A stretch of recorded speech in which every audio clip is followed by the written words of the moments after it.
ایمان ایسی دولت ہے جو چھپے نہیں چھپتا، چھپے نہیں چھپتا، وہ نظر آتا ہے، جہاں نظر آتا ہے وہاں روشنیاں پھیل جاتی۔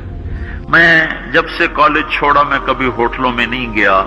یہ 5 اسٹار ہوٹل کا اس وقت ہم جایا کرتے تھے جب کوئی وہاں جانے کا نام نہیں لیا کرتا تھا۔ چھوٹی عمر میں لاہور چلے گئے، ماں باپ جیب میں پیسے ڈال دیتے تھے، وہ سمجھتے تھے پڑھ رہے ہیں، ہم کچھ اور کاموں میں ہوتے تھے۔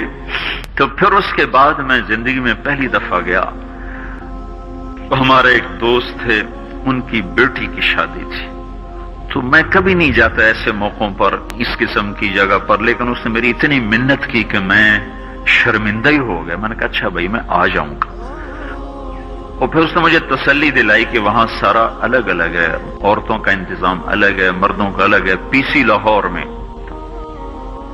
تو میں نے کوئی 30-32 برس کے بعد اس ہوٹل میں قدم رکھا، ماضی کے دھندلکوں میں جھانکتے جھانکتے کتنی صبحیں کتنی شامیں وہاں گزری ہوئی تھیں غفلت کی۔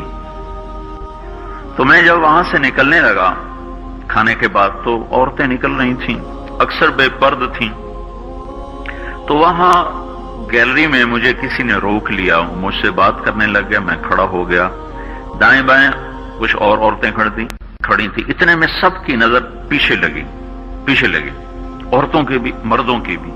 تو مجھے سمجھ میں نہیں آیا کہ یہ نظریں پیچھے کیوں اٹھ رہی۔ کیا دیکھا، میرے قریب سے ایک خاتون گزری جو سر سے لے کر پاؤں تک مکمل برقعے میں، ہاتھوں پہ بھی دستانے تھے اور پاؤں میں جرابیں تھیں، اور ایک بالکل سادہ سا برقع انہوں نے پہنا ہوا تھا۔ جب وہ گزری ہے تو ایک دم سناٹا چھا گیا، سارے عورتوں پر بھی سارے مردوں پر بھی۔ تو مجھے اس وقت خیال آیا کہ یہ حق ہے، یہ سورج جب چمکتا ہے تو ہر ایک کو اس کی روشنی نظر آتی ہے۔ وہ عورت اتنے اعتماد سے گزری، ورنہ ایسے ماحول میں تو جنہوں نے پردے کیے ہوتے ہیں وہ پردے اتار دیتے، سر سے دوپٹے اتار دیتے، وہ اس میں اس طرح گزری، اوہو، سب کی نظریں شرم و حیا سے جھک گئیں۔ وہ عورتیں جن کے دوپٹے کہیں جا رہے تھے ان کی بھی نظریں شرم و حیا کی وجہ سے جھک گئیں۔ یہ مسلمان عورت کی پہچان ہے، یہ فاطمہ کی بیٹی ہے، یہ خدیجہ کی بیٹی ہے، یہ مغرب کی ننگی بیٹی نہیں ہے کہ جہاں ماں بیٹی کا تصور ختم کر دیا گیا ہے، اب وہ گندگی ہماری طرف پھینکنا چاہتے ہیں، وہ ہمیں یہ گند چاٹنے پر لگانا چاہتے ہیں، اور ہم اللہ کی منت کر رہے ہیں یا اللہ تو اس نظام کو توڑ دے۔ ہماری تو بے بسی ہے، ہماری بیٹیوں کے سر سے دوپٹے اتر گئے، کپڑے مختصر ہو گئے، عجب حال ہے۔ حیا پتہ نہیں کہاں ہی روٹ کے چلا گیا، نظر ہی نہیں آتا۔ پہاڑوں میں جا کے بھی ڈھونڈا، وہاں بھی نہیں ملا، صحراؤں میں گئے، دریاؤں میں گئے، کہیں نہیں ملا۔ کبھی ایک صفت ہوا کرتی تھی، آج پتہ نہیں کہاں سے ملے گی، کس بازار سے ملے گی، وہ منڈیاں ہی بند ہو گئیں۔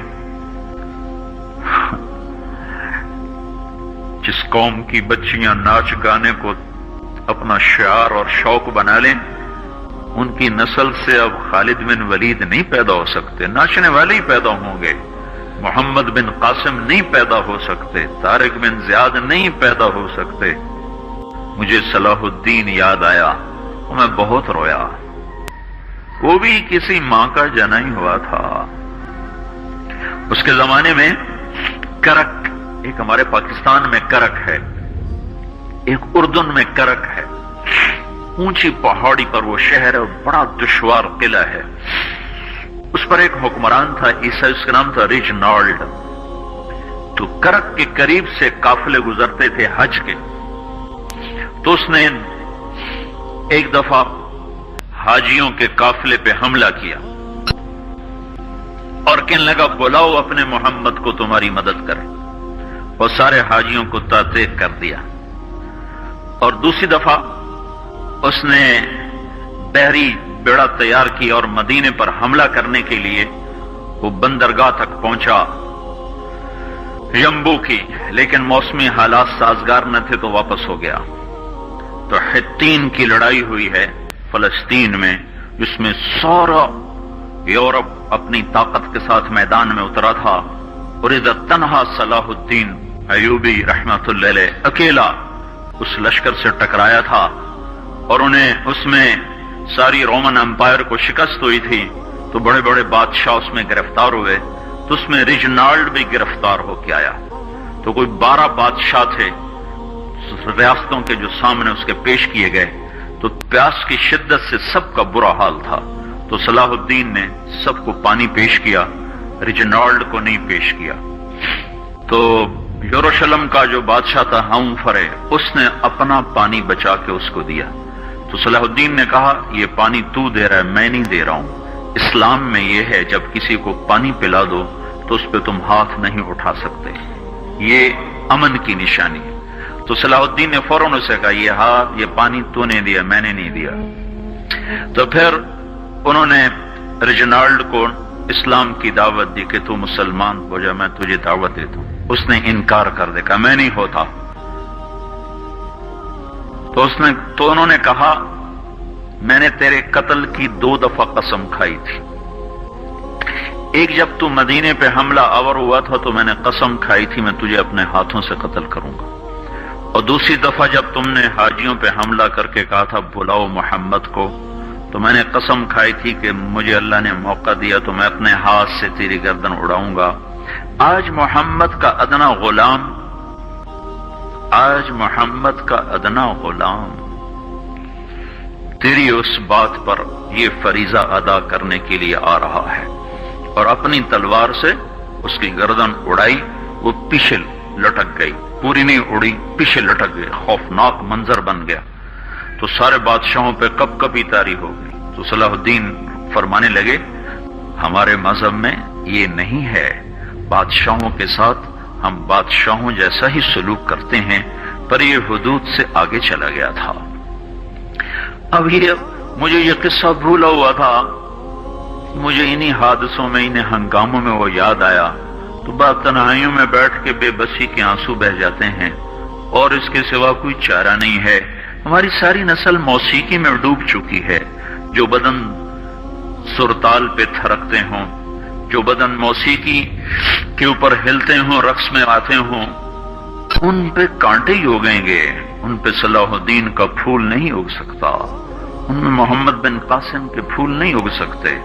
بانجھ ہو گئی ہے ہماری نسل، اور یہ یورپ کا سحر ہے جو چل گیا ہے، ہماری بے بسی ہے، ہماری بے بسی ہے۔ میں تو بس منت ہی کروں گا اپنے آپ کو پہچانو، اپنی ہستی حیثیت کو پہچانو، اپنی نسبت بدلو۔ تمہاری نسبت یورپ کے ساتھ ہو کے اگر موت آئی بے قیمت ہو جائیں گے، اگر مدینے والے کی نسبت مل گئی تو حضرت فاطمہ کے دائیں بائیں تمہیں بھی کھڑا کر دیا جائے گا، حضرت خدیجہ کے دائیں بائیں تمہیں بھی کھڑا کر دیا جائے گا۔ یہ چند دن ہیں، صبر کر لو، گھٹ گھٹ کے مر جانا ہی بیٹیوں کی روایت ہے۔